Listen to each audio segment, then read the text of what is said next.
Hello students, welcome to the world of Chemzone. आज हम शुरू कर रहे हैं some important question related to the SN1 and SN2 nucleophilic substitution reaction. जो कल हमने SN1 और SN2 न्यूक्लियोफिलिक सब्स्टिट्यूशन रिएक्शन पढ़ी थी, उसी से रिलेटेड कुछ अपने पास एग्जांपल्स हैं अकॉर्डिंग योर NCERT बुक। ठीक है, और जो एग्जांपल्स करवा रही हूँ वो आपके NCERT बुक के अंदर गिवन है। जो फर्स्ट एग्जाम्पल है वो आपके NCERT इन टेक्स्ट में गिवन है क्वेश्चन। फर्स्ट क्वेश्चन कहता है in the following pair of halogen compounds which would undergo SN2 reaction faster. ये आपको एक ही क्वेश्चन के दो पॉइंट्स दे रखे हैं, पार्ट्स दे रखे हैं। आपको ये बताना है कि इन दोनों में से कौन सा ऐसा होगा जिसमें SN2 रिएक्शन फास्टर होगी। यानी कि हमें SN2 रिएक्शन के अकॉर्डिंग ये हैलोजन कंपाउंड्स गिवन है, जिसमें से हमें ये बताना है कि किसमें SN2 रिएक्शन ज्यादा फास्ट होगी। कल ही जब मैंने तुम्हें पढ़ाया था तो जो रिएक्टिविटी ऑर्डर होती है अपने पास SN2 रिएक्शंस में, reactivity order of SN2 reaction, reactivity order भी बोल सकते हो या फिर आप ऑर्डर ऑफ कार्बोकैटायन भी बोल सकते हो। उसमें क्या होती है अपने पास, सबसे ज्यादा किसका होता है 1 डिग्री कार्बोकैटायन, फिर 2 degree carbocation and then 3 degree carbocation. ठीक है, तो क्वेश्चन को सॉल्व करने के लिए आपके पास ट्रिक क्या लगानी है कि जो भी आपके पास हैलोजन कंपाउंड्स गिवन है वो हैलोजन कंपाउंड्स के आपके एज अ लिविंग ग्रुप की तरह है। ठीक है, तो सबसे पहले इन हैलोजन कंपाउंड्स में से क्या करोगे, हैलोजन को रिमूव करवा दो। जब फर्स्ट वाले में से हैलोजन को मैं रिमूव करवाती हूँ एज अ लिविंग ग्रुप, तो हमारे पास क्या बनता है यहाँ से CH2 पॉजिटिव चार्ज, यानी कि क्या आएगा अपने पास कार्बोकैटायन का फॉर्मेशन आएगा। बी वाला जो पार्ट है इसमें से भी क्या करोगे, हैलोजन को रिमूव करवा दोगे। हैलोजन को रिमूव करवाने के बाद यहाँ क्या आएगा, पॉजिटिव चार्ज कार्बोकैटायन। फर्स्ट वाले केस के अंदर ये वाला जो कार्बोकैटायन है वो आगे सिर्फ एक ही कार्बन से अटैच है, इसका मतलब ये कौन सा होगा, 1 डिग्री कार्बोकैटायन होगा। ठीक है, यहाँ जो पॉजिटिव चार्ज है वो इस वाले कार्बन से अटैच है और इस वाले कार्बन से भी अटैच है, इसका मतलब ये कौन सा कार्बोकैटायन होगा, 2 डिग्री कार्बोकैटायन होगा। हमें ये बताना है कि SN2 रिएक्शन किसमें फास्टर होगी। तो according to the reactivity order of the SN2 किसमें ज्यादा होती है, 1 डिग्री में ज्यादा होती है in comparison to the 2 degree. तो यहाँ पे भी SN2 रिएक्शन किसमें फास्टर होगी, अपने पास 1 डिग्री वाले में फास्टर होगी, यानी कि इस वाले हैलोजन कंपाउंड में फास्टर होगी। ठीक है, इसी तरह का नेक्स्ट एग्जांपल है। नेक्स्ट एग्जांपल की अगर हम बात करें, देखो नेक्स्ट एग्जांपल ये गिवन है।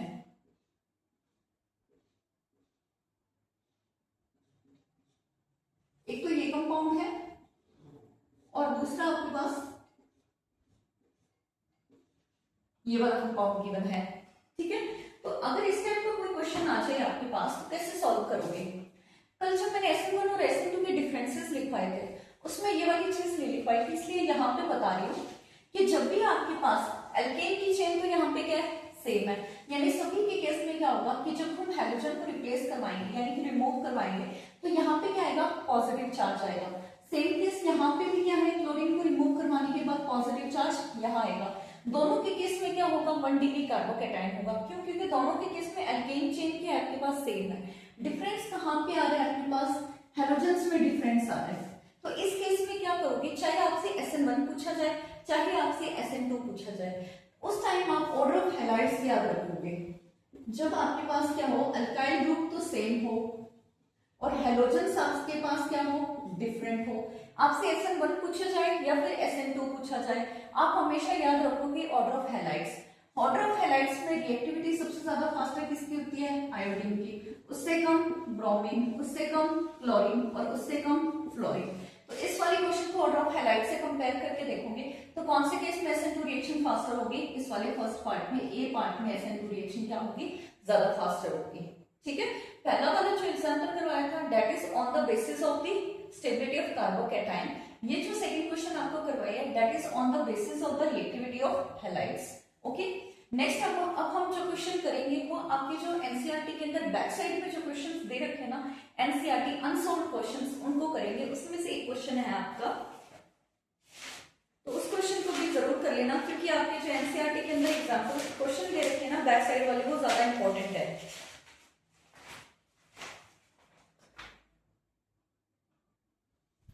यहाँ जो आपको क्वेश्चन गिवन है वो क्या है कि arrange the following according to the reactivity order towards the SN2 reaction. According to the SN2 reaction आपको इनकी ऑर्डर ऑफ रिएक्टिविटी के अकॉर्डिंग इन्हें अरेंज करना है। ये आपके पास जो गिवन है ABC पार्ट, ये तीनों क्या है IUPAC नेम्स हैं ऑफ हेलो एल्केन्स के, ठीक है। These are the IUPAC names of the halo alkane. तो सबसे पहले क्या करोगे कि जो IUPAC नेम्स गिवन है इसके अकॉर्डिंग हम क्या करेंगे, कंपाउंड्स बनाएंगे, ठीक है। तो सबसे पहले क्या गिवन है 2-bromo 2-methyl butane। तो आप लोगों को 11th क्लास के अंदर जब आप एल्केन्स वाला चैप्टर पढ़ते हो ना, तो उससे पहले आपके पास एल्केन्स वाले चैप्टर में IUPAC नॉमेनक्लेचर आता है और वहां पे IUPAC नॉमेनक्लेचर गिवन होता है और वहां से आपको स्ट्रक्चर बनाना होता है। तो वो आपने 11th क्लास के अंदर जरूर सीखा हुआ है। यहाँ क्या गिवन है एक बार फिर भी समझा देती हूँ।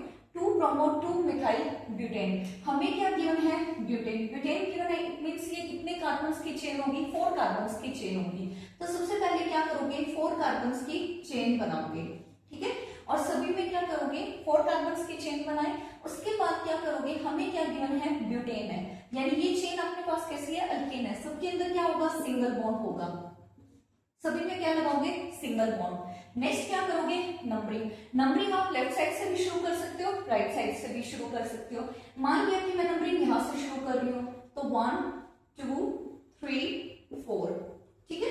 नेक्स्ट हमें क्या गिवन है 2-bromo 2-methyl, यानी जो सेकेंड नंबर कार्बन है इसी के ऊपर क्या लगा हुआ है Br ब्रोमीन ग्रुप है और इसी पर क्या है अपने पास मिथाइल ग्रुप है।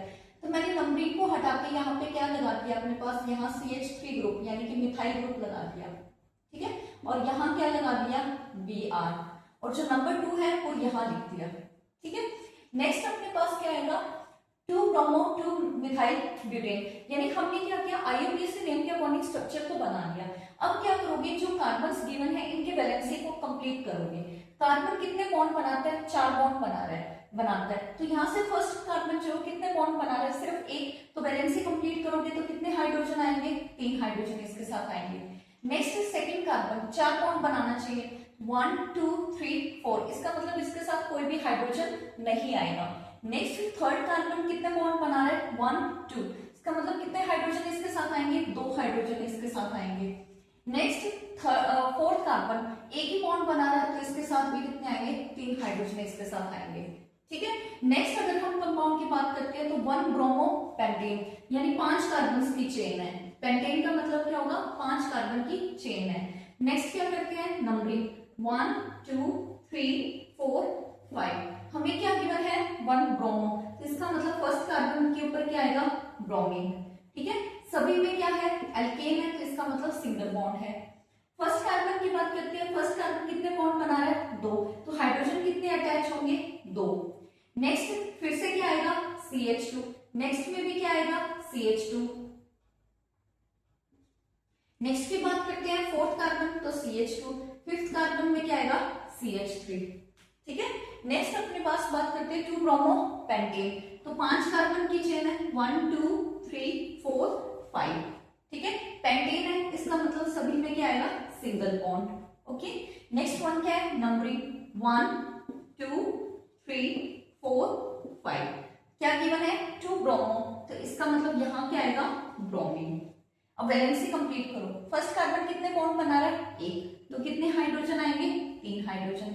नेक्स्ट कार्बन 3 बॉन्ड बना रहा है, बचा 1 ही तो 1 हाइड्रोजन लगेगा। नेक्स्ट कार्बन 2 बॉन्ड बना रहा है तो 2 हाइड्रोजन। नेक्स्ट कार्बन कितने बॉन्ड बना रहा है 2, तो कितने हाइड्रोजन 2। नेक्स्ट क्या आएगा 3 हाइड्रोजन, ठीक है। तो ये IUPAC नॉमेनक्लेचर के अकॉर्डिंग मैंने क्या बना दिए कंपाउंड्स बना दिए। अब हमें इनकी रिएक्टिविटी ऑर्डर जो है वो according to the SN2 reaction देखना है। तो सबसे पहले क्या करोगे, जो भी आपके पास ये अल्काइल हैलाइड्स है इनमें से जहां जहां भी हैलोजन है ना उसको सर्कल कर लो, जहां भी आपको हैलोजन दिखे उसको सर्कल कर लो। सर्कल करने का मतलब क्या होगा कि हमने इनको as a leaving group consider करके इनको यहां से रिमूव करवाना है।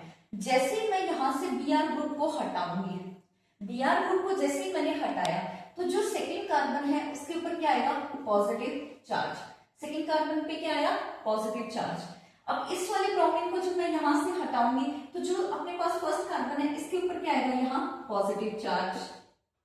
इस ब्रोमीन ग्रुप को हटाने के बाद क्रॉस कर रही हूं मैं, हटाने के बाद क्या कर रही हूँ क्रॉस। नेक्स्ट क्या आएगा थर्ड कंपाउंड में भी Br ग्रुप को हटाया as a leaving group, leaving group की तरह लिया तो यहाँ पे भी क्या आएगा अपने पास एज अ सेकेंड कार्बन के ऊपर क्या आएगा पॉजिटिव चार्ज, ठीक है। अब फर्स्ट वाले कार्बन के अंदर अगर हम फर्स्ट वाले एग्जाम्पल की बात करते हैं तो जिस कार्बन के ऊपर पॉजिटिव चार्ज आया है वो आगे कितने कार्बन से ऐड है, first carbon, second carbon, third carbon, तो ये कितने डिग्री का कार्बोकेटाइन होगा, ये होगा 3 डिग्री का carbocation.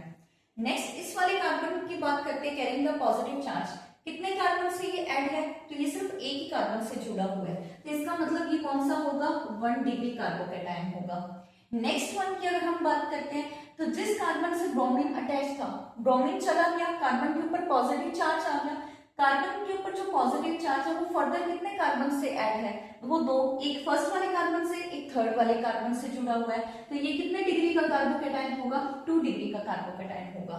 Okay, according to the SN2 reaction की अगर हम बात करते हैं तो SN2 रिएक्शन में क्या होती है, कौन सा कार्बोकेटाइन सबसे ज्यादा स्टेबल होता है, 1 डिग्री का, उसके बाद 2 डिग्री, उसके बाद कौन सा होता है 3 डिग्री। बस अब आपके सामने आंसर है, तो यहां से रिएक्टिविटी सबसे ज्यादा कौन से की होगी, बी वाले की, उससे कम किसकी होगी अपने पास, फिर उसके बाद आएगा 2 डिग्री कार्बन यानी सी, और उसके बाद आंसर क्या आएगा ए।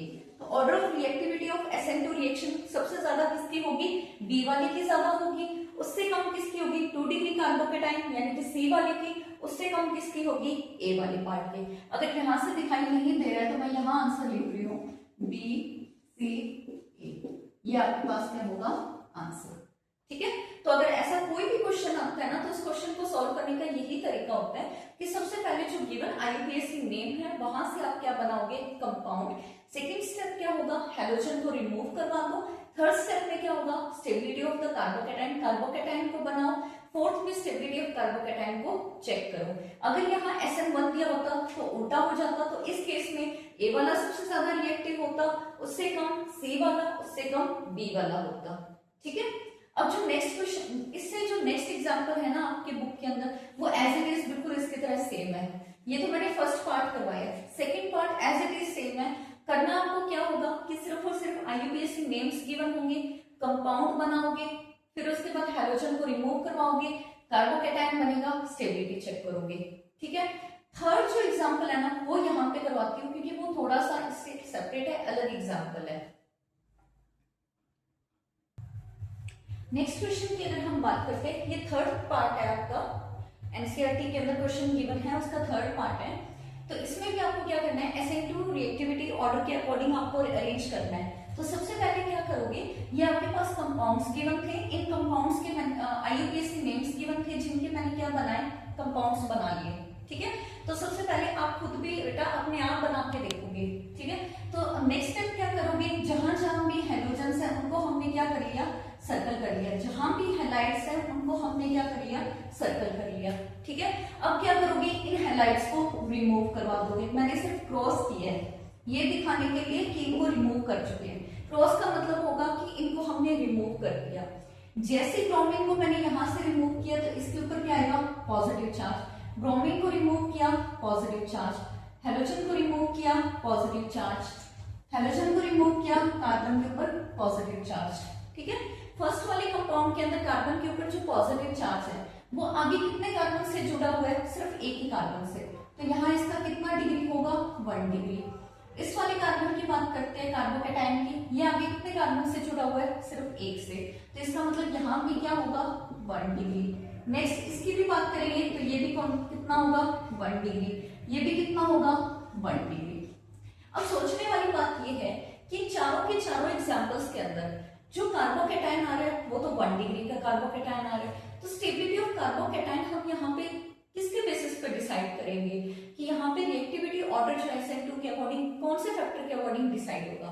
सबसे पहला फैक्टर आपको हमेशा ये ध्यान रखना होगा कि stability of carbocation, reactivity check करनी है SN1 की या SN2 की, तो हमेशा कौन सा फैक्टर याद रखोगे, फर्स्ट फैक्टर तो स्टेबिलिटी ऑफ कार्बोकेटाइन की याद रखोगे। अगर कार्बोकेटाइन 1 डिग्री 2 डिग्री 3 डिग्री इस तरह से अलग अलग है तो उसके अकॉर्डिंग अरेंज करोगे। ठीक है, सेकेंड स्टेप में क्या होता है, इन केस अगर आपके पास सभी में डिग्री सेम आ रही है यानी सभी में कार्बोकेटाइन सेम है तो सेकेंड फैक्टर यूज करोगे, और उस सेकेंड फैक्टर का नाम क्या होता है, स्टेरिक हिंड्रेंस। फैक्टर का नाम क्या होगा, स्टेरिक हिंड्रेंस। ठीक है, स्टेरिक हिंड्रेंस का रिएक्टिविटी के ऊपर इफेक्ट क्या पड़ता है, हमेशा याद रखना कि steric hindrance is always and always inversely proportional to the reactivity of SN1 और SN2 reaction. Sorry SN2 reaction, ठीक है। SN2 रिएक्शन के केस में क्या करता है कि जितनी ज्यादा भीड़ होगी रिएक्टिविटी उतनी ही कम होगी, सिर्फ SN2 रिएक्शन के केस में, ठीक है।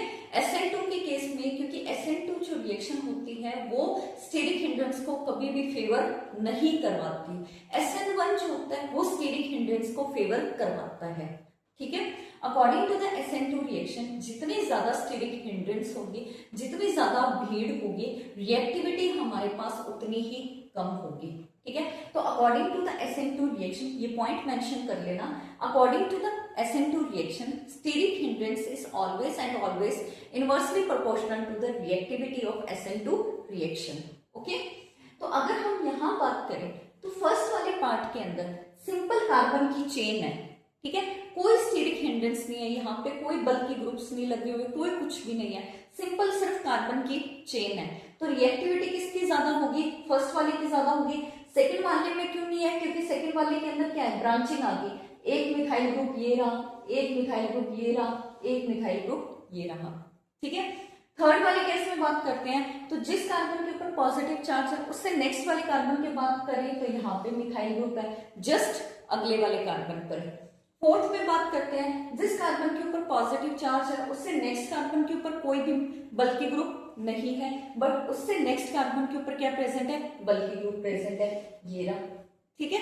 तो रिएक्टिविटी अगर हमें ऑर्डर अरेंज करना है तो भीड़ कहाँ सबसे कम है, पहले ये देखोगे, भीड़ वहां सबसे कम होगी जहां क्या है, स्ट्रेट चेन है। तो स्ट्रेट चेन कौन से में है, ए वाले में है, तो रिएक्टिविटी किसकी ज्यादा होगी, ए की ज्यादा होगी। अब हमें बी सी डी में कंपेयर करना है। बी वाले केस में तो जिस कार्बन के ऊपर पॉजिटिव चार्ज है उससे नेक्स्ट कार्बन के ऊपर तीन तीन बल्कि ग्रुप लगे हुए हैं, इसका मतलब ये है कि स्टेरिक हिंड्रेंस तो यहाँ सबसे ज्यादा है। तो बी वाले में तो क्या है, स्टेरिक हिंड्रेंस सबसे ज्यादा है, तो इसकी रिएक्टिविटी तो सबसे कम होगी। नेक्स्ट हमें डिसाइड करना है सी और डी में। सी में जिस कार्बन के ऊपर पॉजिटिव चार्ज है उससे जस्ट नेक्स्ट वाले कार्बन के ऊपर CH3 ग्रुप है, यानी कि कार्बन कैरिंग पॉजिटिव चार्ज के पास में ही क्या है, भीड़ है।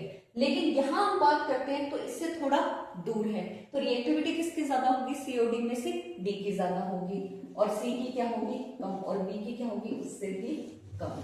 ये होगा ऑर्डर ऑफ रिएक्टिविटी, ठीक है, समझ में आ गया। जहां आपके पास स्टेबिलिटी ऑफ कार्बोकेटाइन की डिग्री डिफरेंट आती है वहां तो हमेशा स्टेबिलिटी ऑफ कार्बोकेटाइन का फैक्टर ही देखोगे।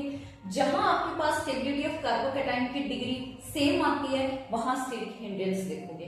स्टेरिक हिंड्रेंस अगर ज्यादा है तो रिएक्टिविटी ऑफ SN1 ज्यादा होगी, स्टेरिक हिंड्रेंस ज्यादा है तो SN2 की रिएक्टिविटी कम होगी, ठीक है। ये दो पॉइंट्स याद रखने हैं मेन। तो ये दो क्वेश्चंस करवाए थे आपको क्योंकि ये आपके एनसीईआरटी बुक के अंदर गिवन है और according to the board exams ये क्वेश्चन इंपॉर्टेंट थे। नेक्स्ट हम जो लेक्चर करेंगे उसके अंदर एलिमिनेशन रिएक्शन को पढ़ेंगे।